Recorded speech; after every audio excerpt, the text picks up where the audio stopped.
can you talk a little bit about America's financial stability due to peak oil? Because I feel this Yes. relates most with Yes. people. Right. So stability, what stability? No, I'm just kidding. America has a very unstable system. Remember that the United States of America is running increasingly a casino-type economy.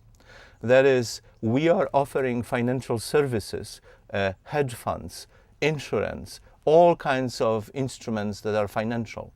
You know, financial means paper money or electronic money. It doesn't mean resources, better lifestyles, energy security, all these things, better healthcare, and what have you. So this economy is in fact inherently unstable. As we go more and more into debt, other people acquire paper from us, and at some point they will want to exchange the paper for something more tangible. So you think that China is getting such a great deal. Well, China is obliterating its own country. They're obliterating their own people in the name of producing cheap things we don't need for us, right? So that we can buy cheap toys nobody needs or tires that don't drive but are very cheap.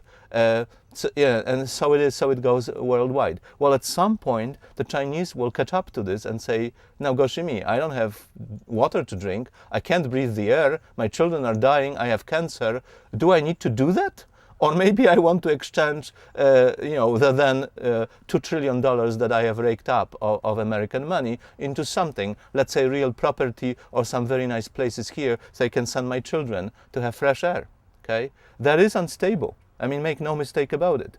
And so when you add to that an economy which is completely driven by petroleum, I mean, there isn't any other economy, maybe other than Abu Dhabi or places like that, but a large developed economy in the world that is so dependent on hydrocarbons as the United States of America. You know, between natural gas and oil, that's way more than half of all our energy consumption. Well, so we are very exposed. And we are exposed in ways which are not stoppable easily. That is, most people have to drive to work because that's the way we build our exurbs and suburbs and the cities that are built or being built even today. You know, if you live in Las Vegas, what are you going to do? You have to drive large distances, you have to have air conditioning, you have no water, and you have no environment to support all these people. So, you know, at some point, somebody's going to have to wake up here. And this hasn't happened yet. And so I guess my appeal is to the younger people to think about this sort of purely pragmatically and egotistically. You're going to be stuck with a lot of shit on your hand, okay? And you're going to have to pay for this. And so you better do something about it, because when you wake up, it's not going to be pretty.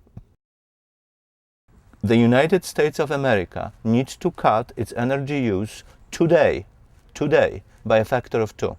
That would bring us to Western Europe, okay? Not so bloody difficult, okay? Then, once we're at it, once we start on this path, we need to start rearranging our cities, rebuilding our transportation system, and, for God's sake, getting rid of the Hummers, okay? Even if they're driven on hydrogen, and even if they provide very good photo ops for our governor in California here, okay? Get rid of them. But that requires, a change in our own attitudes. Do we always have to destroy something, a piece of nature, because we always have to do more and bigger? And can we at some point say, perhaps we'll do a little bit less instead of more? How difficult is that? Okay? But we don't have this frame of mind. We always say, we have to have this, or we have to have that. No, we don't. We actually don't. And once you realize that you don't need to have it, then you may be reacting differently to, let's say, cutting 50 old oak trees. So are you saying we're living an unsustainable life? Oh, unsustainable by every measure, and unsustainable to a degree that is actually very difficult for an ordinary person to even imagine.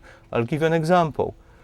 An average American baby, when it is born, uses statistically 115 times more energy than an adult human being.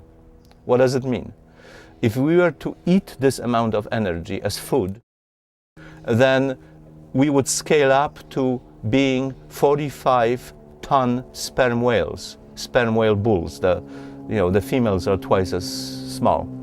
And so each American, even a baby, is equivalent from the point of view of biology to a 45 ton sperm whale. Now, there is about 300,000 or maybe less sperm whales roaming the oceans of the world, and there's 300 million Americans. So think of yourself as a giant, 7-story high giant, walking on this earth, crushing the trees, the bushes, everything on his path. And that's who we are, each one of us. That's who we are. And yet we don't see ourselves as these giants. But the impact on the planet every American has is an impact of a 7-story high, 45-ton giant. That's who we are. I have 3 children, and most of what I do because I see my children. The young generation is particularly disadvantaged because all your lives you saw unprecedented prosperity, like never before in the history of the planet. Never before, okay? And never again, by the way, okay? So you lived, your life experience is this very tiny window, but that's all your life, that's all you know, of unlimited prosperity. And so it's very difficult for you to even fathom that that's going to end, because that's not your life experience. But on the other hand, it's going to end, it cannot last, so you feel it in your bones, but you kind of cannot conceptualize it or frame it. And then we push upon you this belief that the more things you buy, the better off you are. And it starts with your iPod, right? And with your iPhone. And so whenever you feed the signal into your ears, you stop thinking about other things. So that's good, because then you're not dangerous to anyone, okay? So we want you to do that. So keep these iPods going all the time. Okay, so you need to wake up from that as well, and kind of, when I see young people in a park with the iPods, and I always ask, well, you don't want to hear the wind, the birds, you don't want to look around, all you have to is to noise in your ears? Why? So it's this constant destruction and a lack of preparation and education that is hurting your generation, and you need to get over this. Ooh, I'm depressed. Okay. No, don't be depressed. Again, the statement I get very often is, I'm depressed. No. Face up to the truth and get on with it. Don't be depressed. Knowing the truth is far more better than deluding yourself into some happiness that is not true. And we've been deluded into believing in happiness that cannot be. Okay? So don't get depressed because it's just like a drug addict whose drug was taken away and says, oh gosh, me, my heroin is no more, I am depressed. Well, maybe you should face up to reality. Nice. Okay.